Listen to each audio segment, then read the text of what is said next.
Here I have POCO C50, and today I'm going to show you how to take screenshot on this device.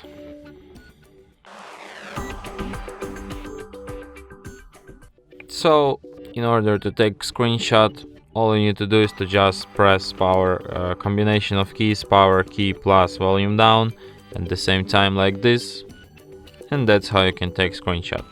So let me show you once again: power key, volume down, and screenshot will be taken.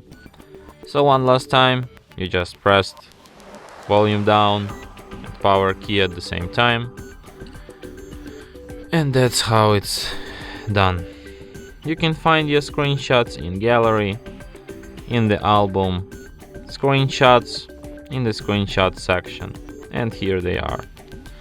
And from here you can share, edit, favorite, delete, and other actions with these screenshots. So yeah, and that's it. Thanks for watching. If you find this tutorial useful, don't forget to hit that like button and subscribe to our channel.